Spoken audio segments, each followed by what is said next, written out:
Welcome back to my Mental Health and Crime channel. My name is Hoodoo London. This is the case of the quadruple murders. Please like, share and subscribe. This is for entertainment purpose only. The yellow light you see on the opposite side is the victim's house in Kings Road. This caught my attention from the interview Truth and Transparency did with Chef Dizzy.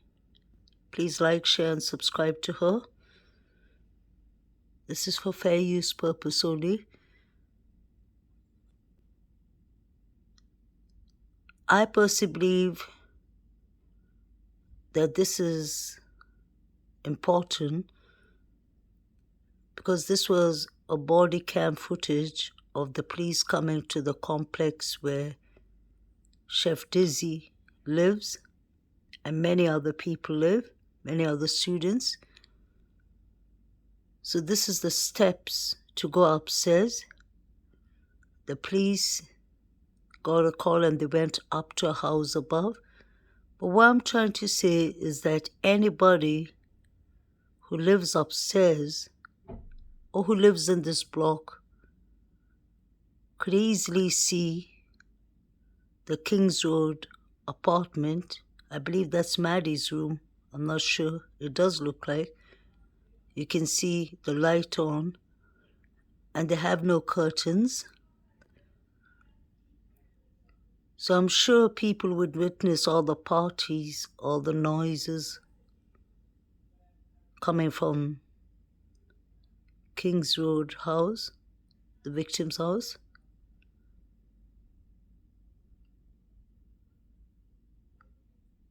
So you can imagine how many people have seen the house without curtains. It could be anyone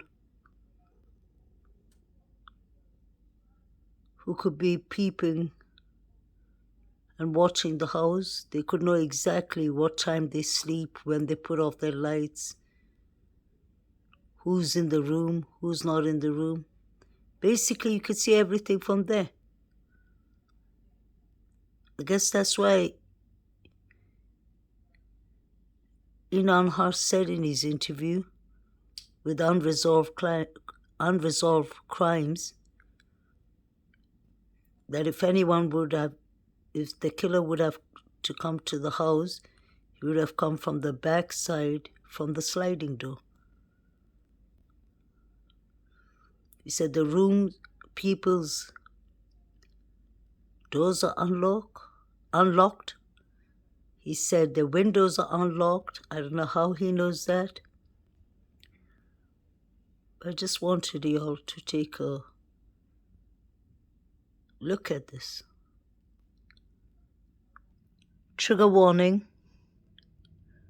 This is an interview Law and Crime sidebar Jesse Weber did with a former DE agent. And it's interesting what he had to say. Thought of, well, maybe they're thinking gang, maybe they're thinking cartel because of the ruthless nature of it. Is it typical that you would have these hits where innocent victims are, I don't want to say the target because it almost makes me want to say maybe they were a target. Maybe it's a calling card. Obviously, there was somebody in that house, or maybe there's someone in the house that was the primary target, but you kill innocent victims to send a message. Am I off with that? No, absolutely not. I mean, the cartels right now are operating like a global terror organization like ISIS or Al Qaeda or Hezbollah, and they are trying to intimidate people. And it's really taking it to a new level when you're executing a 16-year-old mother and a 10-month-old baby.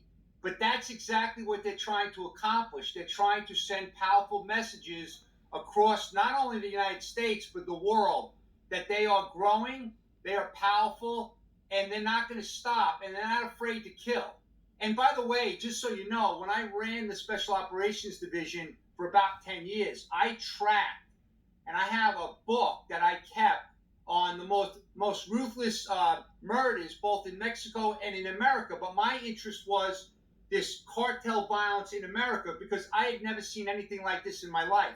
Burning people down to a crisp with gasoline, taking jumper cables and attaching them to people's ears, and then torturing them, electrocuting them, and then shooting them up in the place. They're very big on dismembering bodies, decapitations. So they go all the way full speed ahead, and they're trying to do that. So it has all the signs of a cartel hit, and I'm not going to be surprised when the details come out, because that's what I believe. I don't want to engage in speculation, but does it not seem that perhaps that timeline's important? That were they afraid that he spoke to police and what he might say next? I find that arrest important in this. Do you? Yeah, I mean, look, we can speculate all day, but it's very common that they want to, they want to kill potential witnesses. They certainly want to destroy anybody that's a source of information for law enforcement. I mean, the torturing that they've done to people over the years. I'll never forget the time where they cut someone's hand off, stuck it in the guy's mouth, and then put a note around his neck saying, like, anybody that's out there that's thinking about being a rat, this is what's going to happen to you. So, yes, you're 100% correct. All of this stuff, the timeline is critical. I'm very confident that the law enforcement community out there will figure it out very quickly, because, the entire United States should be aware of this event, because this is coming to cities all over America. That's the reality. This is the new America with the wide open border. We have an invasion of migrants from 160 countries. There's a lot of people coming into this country now that hate America. It's just common sense when you look at over 1 million gotaways. I mean, this month alone, the numbers aren't out, but they're estimating 65,000 gotaways at the border this month alone. That's a lot of people in this country. We don't know who they are, where they came from, what they're doing here. So we have a huge national security crisis here. I'm not embellishing it. I've been tracking this for years. We focused on the cartels for many years at the Special Operations Division, and we know what's going on. I mean, just look at what's happening in New York this week with the trial of the highest-ranking Mexican government official ever, because he was taking multi-million-dollar bribes from the Sinaloa cartel and protecting their infrastructure and their operations. When you mention, here's the thing: this community where this happened is farming community. I think 3,000 people. Some might listen to this story and say, well, of course, this is a perfect place to commit a crime like this. They did it at 3 in the morning, between 3 and 5 in the morning. It's a rural area. Before we get into the search for these suspects, you said you anticipate things like this happening maybe in bigger cities? It's happening all over America. We just don't hear about it. It's kind of like, did you know, like, for an example, like just a few days ago, 25 Americans were poisoned in one day in central New York? Did you know that 7 died from fentanyl poisoning in 11 days in Broome County, New York, early December? The media is not reporting this stuff. They're trying to protect the politicians who are letting these people in the country. The other thing that you're not going to hear too often is when these people are arrested, what's their immigration status? So I have my network of friends that find out, and they tell me the vast majority of these people that are being arrested for these crimes are illegally here. But you never hear that in the media. They don't want to tell anyone because that makes the current administration look bad, because they're allowing this to happen. You can't be soft on these criminals. You have to have deterrence. And we don't have that right now, both north and south of the border. So this is going to continue. You don't have to be a border expert or a cartel expert to understand that these people... Regarding the wounds. And he's doing this in an interview with Fox News Digital. So let me bring in right now my good friend, forensic death investigator from Jacksonville State University, Joseph Scott Morgan, who is also the host of the Body Bags podcast. Joseph, it's good to see you, and thanks for coming on again. Good to see you, brother. How you doing? So before we get into the wounds and the revelations about the wounds, I want to start here. So Stephen Gonsalves told Fox News that he spoke with the coroner. Kathy Mabut, apologies if I mispronounced her last name. First off, before we get into the wounds, is it typical for a coroner to share this information with the parent of a victim? It depends upon the case, and yeah, I mean, I've certainly, in my past, working as a medical legal death investigator, have shared, some of the intimate details when asked specifically about it. However, I will say this: if there has ever been a multiple homicide case that I have worked, I've never done a compare and contrast relative to injuries that other victims have sustained to the wounds that, say, the immediate family is asking me about one victim. That's very bad form, and I can't imagine any coroner doing that. I'm going to get into that, the comparison between Kaylee and the others, but this is what Stephen Gonsalves told Fox News about what was told to him by the coroner. She says, "Sir, I don't think stabs is the right word. It was like tears, like this was a strong weapon, not like a stab. She said these things were big open gouges. She said it was quick. These weren't something where you were going to be able to call 911. They were not going to slowly bleed out."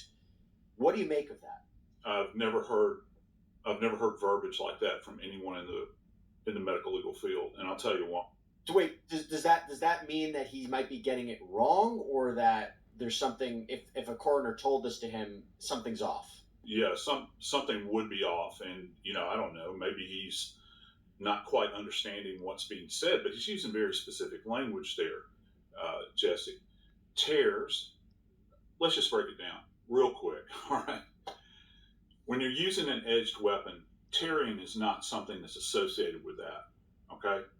Tearing creates this, where you have connective tissue or you have tissue bridging. Most of the time, that's connected with lacerations, and lacerations are associated with blunt force trauma. That's the coroner's never mentioned anything about blunt force trauma, so I don't know if he's misunderstanding, misremembering, or just misstating. I don't know, but I do know this: with you have two choices with sharp force injuries. You either have stabs, okay,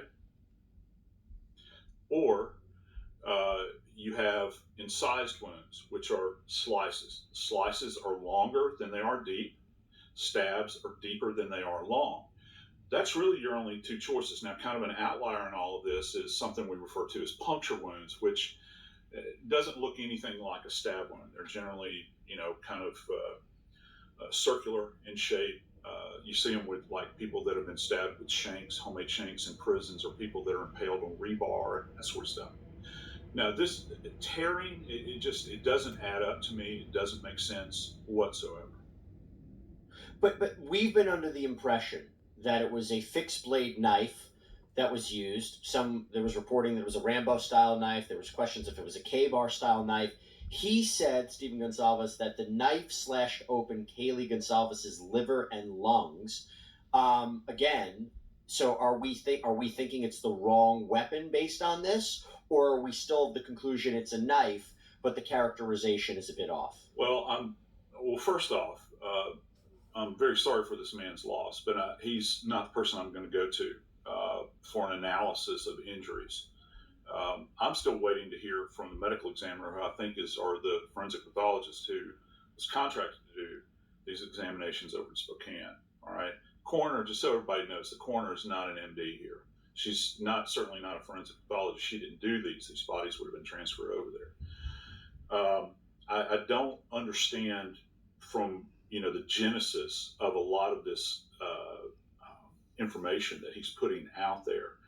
It doesn't make sense. And keep in mind as well, early on, do you remember back? I think that the coroner actually had a sit-down interview with our friend Ashley Banfield early on, and she was the first person to get to the coroner.